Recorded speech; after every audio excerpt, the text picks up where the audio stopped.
Hello, bienvenue à tous. Vous êtes les bienvenus vraiment sur la chaîne Emmanuel Kwaku TV. La chaîne qu'il vous faut, la chaîne qui fortifie, la chaîne qui édifie et que la chaîne qui bénit et que vous soyez bénis au nom du Seigneur Jésus-Christ. Alléluia. Voilà, aujourd'hui j'avais vraiment à cœur de partager un sujet avec vous. Je crois qu'il nous concerne tous, qui nous intéresse tous, c'est la guérison. Donc le titre, c'est pourquoi être guéri, comment être guéri et quand être guéri. Ça, c'est les trois grandes questions qu'on peut se poser, parce que quand on est malade et qu'on est chrétien, eh bien, ou des fois non chrétien, eh bien, on a envie d'être guéri, ce qui est tout à fait humain et normal. Et moi, vous voyez, j'ai plus de 30 ans de baptême. Je me suis convertie et baptisée en 1991. Donc, ça fait un petit moment maintenant. Et c'est vrai que moi, personnellement, si je dois donner mon témoignage, j'ai pas mal de petites maladies. J'ai de l'hypertension, de l'hypothyroïdie. Bon, ça fait longtemps, hein, ça fait certains, je traîne ça depuis plus de 20 ans. Et c'est vrai que pendant toute ma vie chrétienne, j'ai supplié Dieu de me guérir, j'ai crié à Dieu pour qu'il me guérisse, j'ai dit Seigneur, j'en ai marre de prendre ces médicaments, c'est pas normal, je suis une chrétienne, je suis une enfant de Dieu, toute ta parole dit que je dois être guérie, j'entends les pasteurs, ils me disent que il faut que je sois guérie, etc., que le Seigneur guérit, je suis l'Éternel qui te guérit, guérit. Et le problème, c'est que ça peut vite devenir une obsession. Et on pense qu'à ça, pourquoi le Seigneur ne nous guérit pas, et pourquoi je suis pas guérie, et vraiment est-ce que le Seigneur m'aime, est-ce que j'ai assez la foi, et puis il y a tellement moi en tout cas j'entendais tellement de choses, j'entendais des fois des prédications sur la guérison, parce que quand on veut être guéri, évidemment on recherche des prédications sur la guérison, donc j'entendais, oui alors il faut même pas dire qu'on est malade, sinon c'est manquer de foi, même quand vous allez devant le médecin. Ça m'a fait un peu rigoler, mais bon. Même quand vous allez devant le médecin, vous avez quoi, madame? Je peux pas vous le dire, hein, je peux pas dire que je suis malade. Ah bon, qu'est-ce que vous faites dans mon cabinet? Si vous n'êtes pas malade, pourquoi vous avez pris un rendez-vous? Non, mais là, c'est un peu pousser le bouchon un peu loin. Bon, c'est vrai que il y a une réalité, on est sur cette terre, et la réalité est que la chair, elle peut être malade.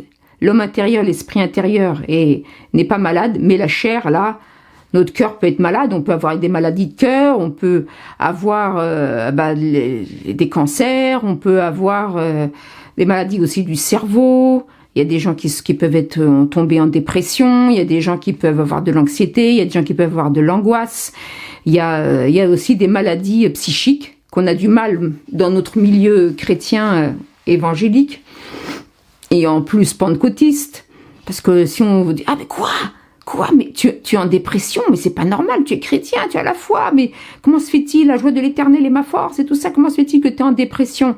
Eh bien oui, un chrétien peut tomber en dépression. Après, bon, s'il tombe en dépression et qu'il est pendant le bout de 2 ans, 3 ans, 4 ans, 5 ans, et il est toujours en train de se lamenter, de pleurer et tout ça, et de dire que je serai jamais guéri, que bon, alors là, bon, moi je juge personne, hein, parce que c'est pas évident, mais bon, il faut que, le fameux mot de Viviane, il faut que, non, ça, il faut que je bannisse ça de mon vocabulaire, il faut que, c'est le Seigneur qui fait, mais moi, je ne juge personne, parce que la guérison, vous savez, pour moi, pendant longtemps, ça a été quelque chose, je disais au Seigneur, je comprends rien à la guérison, Seigneur. Parce que bon, j'avais fait tout ce qu'il fallait, j'avais jeûné, j'avais prié, j'avais été à l'imposition des mains, etc. Il y en a qui vont, bon, etc. à l'imposition d'huile. Moi, j'ai pas fait imposition d'huile. Mais après, des fois, on n'est toujours pas guéri. Alors moi, la deuxième étape par laquelle je suis passée, je priais plus. Je dis, écoute, Seigneur, c'est comme ça. Je vais pas être guéri. Et puis après, je priais même plus pour ça. Bon, et tout. C'est un peu plus du découragement que de la foi, mais bon. Donc voilà, donc c'est vraiment 20 ans de réflexion, je peux dire, 20 ans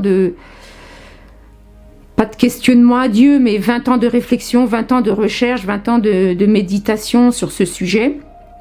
Et je voudrais vraiment partager ça avec vous, et j'espère que vraiment, ça va vous édifier, vous encourager, et vraiment, je vous encourage Je sais que bon, maintenant c'est la vitesse, il faut vite regarder, vite passer à autre chose. Les shorts, ça dure 5 secondes. Mais bon, moi je vous encourage vraiment à rester jusqu'au bout parce qu'on va voir les pourquoi, comment et quand être guéri. Donc d'abord, pourquoi on va être guéri? Pourquoi on veut être guéri? Bon, c'est sûr déjà c'est pour nous soulager. Parce que c'est vrai que quand on souffre, c'est terrible. Moi, j'ai mon hypertension et l'hyperthyroïdie, mais bon, je souffre pas. Je suis pas là. Il y a des frères il y a des frères et sœurs qui sont sur les lots d'hôpitaux. Il y en a qui ont très très mal au dos. Il y en a qui souffrent. C'est horrible. Hein. Il y en a qui souffrent énormément. Donc vraiment déjà pour être soulagé. Mais premièrement, moi je dirais que c'est pour la gloire de Dieu. Hein. On voit que quand Jésus guérissait les malades, quand Jésus levait le paralytique, ben justement quand il y a eu ce paralytique le Seigneur a dit lève-toi, prends ton lit et marche, comme dans Matthieu 9 verset 8, c'est marqué que la foule glorifia Dieu. Donc c'est vraiment la guérison, ça va impacter les gens, ça va toucher le cœur des gens qui ne croient pas, qui ne croient pas en Dieu ou qui sont hésitants, qui doutent. Ils vont dire waouh, vraiment là, mais c'est une guérison miraculeuse, c'est merveilleux, un paralytique qui marche, mais Dieu est vraiment vivant. Moi par exemple, quand je suis venue à la foi, c'est parce qu'il y avait un petit garçon qui avait été guéri du cancer. Je me suis dit bon quand même, un petit garçon, il va quand même pas mentir, parce que moi mes fameux raisonnements. Donc vraiment j'ai commencé à me poser des questions. Donc vraiment la guérison c'est pour toucher, c'est pour impacter les non convertis, ceux qui sont dans le doute et ceux qui sont en recherche de Dieu, pour dire vraiment voilà, puissance de Dieu, on glorifie Dieu, on dit oui c'est merveilleux, le Seigneur a touché cette personne, le Seigneur l'a guéri. Il y a des paralytiques, des gens complètement paralysés. Enfin, vous avez vu des témoignages, vous avez vu des vidéos sur internet. Donc voilà, là vraiment on peut glorifier Dieu, on peut dire alléluia, le Seigneur est vivant. Donc c'est déjà pour la gloire de Dieu. Maintenant aussi, ce qu'on peut dire, c'est par amour et compassion que le Seigneur a pour nous. Justement quand on est dans la souffrance. Et je pourrais dire que c'est aussi bon pour les gens parce que les gens aussi qui sont pas convertis, qui sont pas croyants, qui n'ont pas la foi, mais aussi surtout pour les chrétiens aussi qui ont la foi et qui souffrent. Donc vraiment le Seigneur leur promet de les guérir. Le Seigneur guérit parce qu'il nous aime, parce qu'il a compassion de nous. Il n'est pas obligé. Alors ça, je tiens à le dire et à le redire. Dieu n'est pas obligé de nous guérir. C'est vraiment par amour et par compassion pour nous. Comme dans le psaume 103, verset 3, c'est lui qui pardonne toutes tes iniquités et qui guérit toutes tes maladies. Toutes tes maladies, c'est qu'il n'y a aucune maladie que le Seigneur ne peut pas guérir. Le Seigneur guérit absolument toutes les maladies, qu'elles soient psychiques, qu'elles soient physiques, qu'elles soient du cœur, qu'elles soient... Même il guérit les cœurs brisés. On peut des fois être malade du cœur parce qu'on a eu le cœur brisé par des gens, par des trahisons, par des événements. Donc le Seigneur aussi guérit les cœurs brisés. Alléluia, gloire à son nom. Donc on a vu pourquoi. Alors après, bon, vous avez peut-être d'autres choses. Vous pouvez donner des commentaires hein, si vous voulez rajouter des choses à ce que moi je peux dire. Il n'y a pas de souci. On est ouvert. Moi, j'ai pas la science infuse, hein, loin de là. Donc vraiment, si vous avez aussi des choses à rajouter, n'hésitez pas. Moi, j'apprendrai aussi. J'apprends de tout le monde. Alléluia. Et puis maintenant, on va voir le comment. Comment Dieu guérit.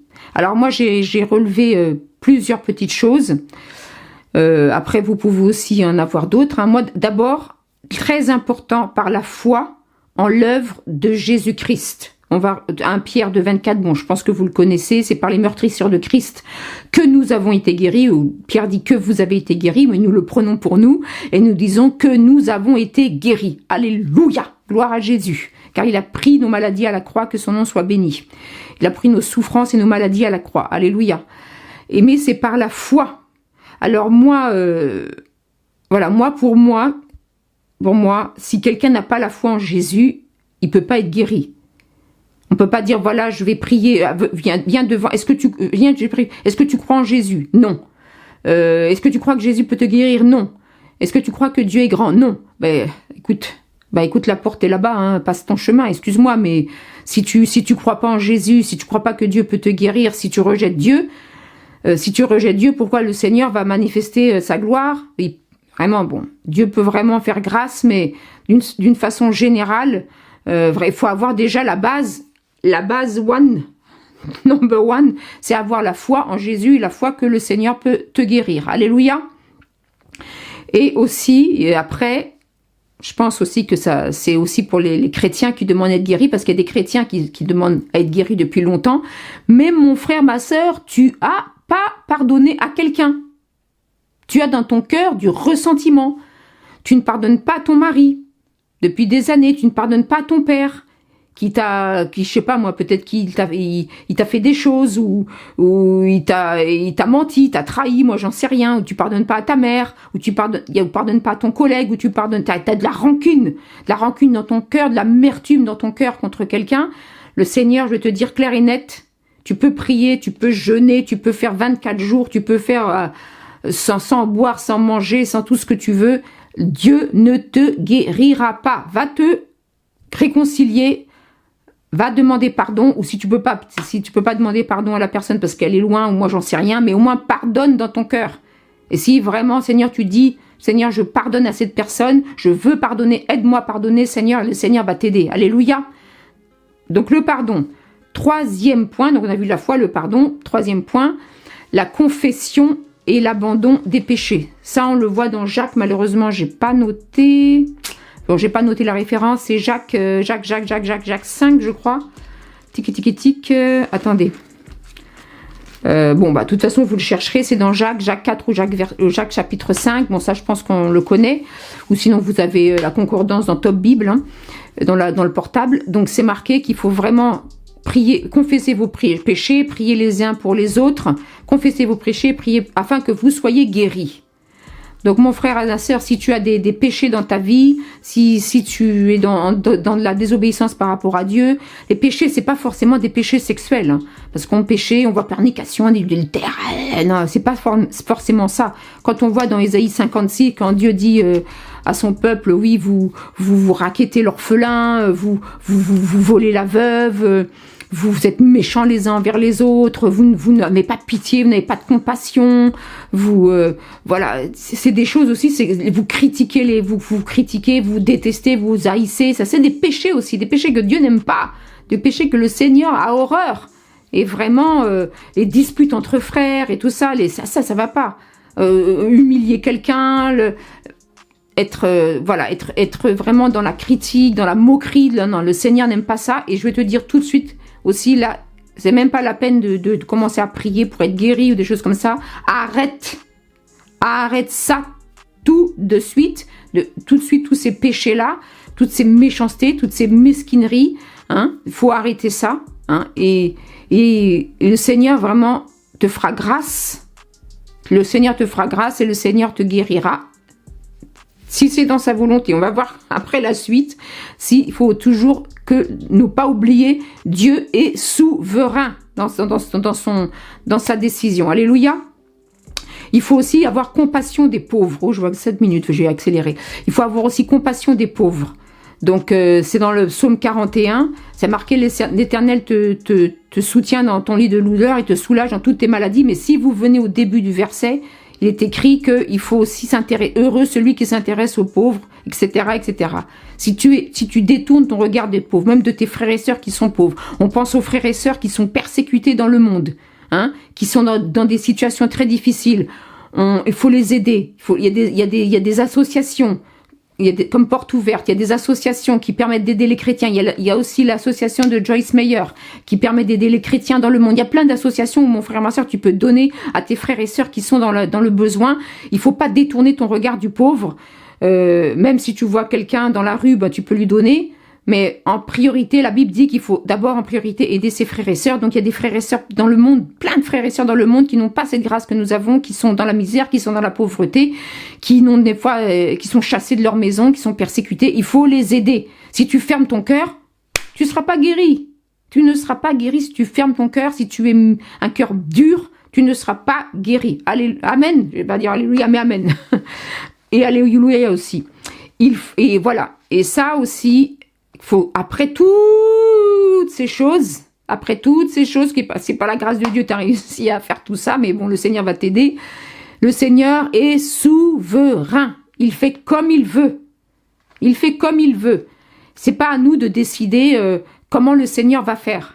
Soit parce que des fois on dit oui, le pasteur machin, le grand pasteur là, ah, c'est aujourd'hui, ce pasteur là va m'imposer les mains, ouais, je vais être guéri, tu arrives, pas de guérison, tu repars, tu es amer, tu pleures, tu commences à dire pourquoi Seigneur, ouais, j'avais la foi et tout. Non, mais c'est pas ça. C'est le Seigneur guérit comme il veut. Ça peut être la prière d'un frère, d'une sœur dans l'église qui vient, voilà, tac. Ça peut être, tu peux être guéri. Comme ça, il y a des personnes dans leur lit se sont réveillées, ils ont été guéris. Le Saint-Esprit te guérit sans l'aide d'aucune main. Tu peux avoir l'onction d'huile, bon, comme dit la Bible dans Jacques. Tu peux avoir l'imposition des mains. Voilà, le Seigneur fait comme il veut. Comme il veut. C'est pas à toi de décider, de dire Et souvent déjà, quand on se fait des films, ça marche pas parce que ça veut dire qu'on se glorifie nous-mêmes et Dieu ne sera pas glorifié. Parce que si on se dit, c'est comme ça, et puis hop, tiens, quand même, j'avais pensé que, grâce à moi, non. Donc, c'est pas comme ça que ça fonctionne avec le Seigneur, c'est comme il veut. Alléluia. Voilà. Je parle vite parce que j'ai des choses à dire et il reste pas beaucoup de temps. Donc, et maintenant, quand? Alors là, voilà, là encore, c'est la pleine souveraineté de Dieu. Je vous rappelle, Dieu n'est pas obligé de nous guérir. Quand vous voyez, même Élisée, le grand prophète de Dieu qui a fait des miracles, le Seigneur l'a utilisé puissamment pour guérir des gens, ressusciter des morts et tout ça, c'est marqué, Élisée, c'est marqué dans 2 Rois 13, 14. C'est marqué qu'il mourut de sa maladie. Eh oui, il mourut de sa maladie. Quand j'étais jeune convertie, ou peut-être avec quelques années, j'ai lu ça, je me dis, hey, mais attends, bah oui, on peut, de toute façon, tous les êtres humains, on meurt de quelque chose, n'est-ce pas? Donc il y a même des grands serviteurs de Dieu que je vais pas citer, qui sont morts de cancer, qui sont morts de leur maladie. Beaucoup, quand on commence à vieillir, on a des maladies, on meurt de nos maladies. Des fois, on peut mourir tranquillement dans son lit, mais c'est Dieu qui est souverain. Donc c'est le Seigneur qui est souverain et il faut l'accepter. Il faut accepter que voilà, c'est Dieu qui décide de nous guérir ou qui décide de ne pas nous guérir. Donc c'est comme ça. Il faut toujours prier, il faut toujours avoir la foi, mais le Seigneur est souverain. Et aussi, 3 minutes, et aussi au temps de Dieu. Voilà, parce que nous, on aime bien le français, pour ceux qui sont francophones, on a nos temps, le présent, le futur, le subjonctif passé, le subjonctif présent, le plus que parfait, l'imparfait, allez, blablabla. Bon, moi je suis pas prof de français, mais etc., etc. Futur simple, etc. Alors nous, on s'imagine que Dieu aussi est comme ça, qu'il a des conjugaisons là, pareil, il a ces petites conjugaisons. Non, pour le Seigneur, il n'y a pas de futur, il n'y a pas de présent, il n'y a pas de passé, il n'y a pas de je ferai. Non, pour lui, le Seigneur, il n'y a pas de temps en fait. Vous voyez, faut essayer de réfléchir comme Dieu. Il faut essayer de réfléchir comme Dieu. Voilà, les pensées de Dieu sont au-dessus de nos pensées. Nous, on pense avec notre petite tête. Donc, quand le Seigneur nous dit « je te guéris », on se dit « waouh, super, le Seigneur me guérit, ouais, le Seigneur m'a dit « je te guéris ». On se lève le matin, purée, on est toujours malade. Lundi, mardi, mercredi, jeudi, 1 an, 2 ans, et on comprend pas. On dit « mais le Seigneur me dit que je te guéris ». Mais je te guéris, mais le Seigneur m'a dit que je te guéris. Et ça passe et on n'est toujours pas guéri. Mais le Seigneur a dit « je te guéris ». Et pour Dieu, ce qu'il dit dans l'invisible va se concrétiser dans le visible parce qu'il n'y a pas de choses pour Dieu, invisible, visible. Tout est spirituel pour le Seigneur. Ce que le Seigneur a dit quand il dit « je te guéris », c'est la même chose que « je t'ai guéri » et c'est la même chose que « je te guérirai », mon frère, ma sœur. Le Seigneur, c'est la même chose, il n'y a pas de conjugaison « je t'ai guéri ». Égal, la même chose, je t'ai guéri ou je te guérirai. C'est pareil. C'est pareil pour le Seigneur. Il n'y a pas de conjugaison. Et ce que le Seigneur voit dans l'invisible, il le concrétisera dans le visible. Donc c'est notre présent à nous. Nous, ce qui nous intéresse, c'est notre présent parce qu'on souffre. Mais quand lui, il l'aura décidé. Quand il l'aura décidé. En attendant, moi, ce que je peux t'encourager, mon frère, ma sœur, en attendant ta guérison, n'aie pas d'amertume contre Dieu. Le Seigneur t'a pas oublié. Alléluia. Écoute-moi bien. Dieu ne t'a pas oublié, mais le Seigneur a son temps. Et pendant ce temps, le Seigneur va travailler ta foi. Le Seigneur va travailler ta persévérance. Le Seigneur va travailler ta patience. Tu vas pleurer. Tu vas peut-être être amer. Tu vas te dire pourquoi. Et ceci et tout ça. Le Seigneur va travailler tout ça. Le Seigneur va travailler tout ça jusqu'à ce que ça disparaisse et qu'un jour tu dis Seigneur, mon Dieu, mon Père, j'ai confiance en toi, je sais que tu me guériras au temps voulu, j'accepte toute ta volonté, je sais que tu m'as dit que tu m'as guéri, que tu me guéris, et Seigneur, je le crois par la foi dans le nom puissant de Jésus, Amen. Voilà, 45 secondes, donc j'espère que ce message vous a fait du bien, que le Seigneur vous bénisse puissamment, que Dieu vous fortifie et que Dieu vous guérisse au nom puissant de l'agneau, au nom de Jésus-Christ, son Fils. Alléluia. Gloire à Dieu.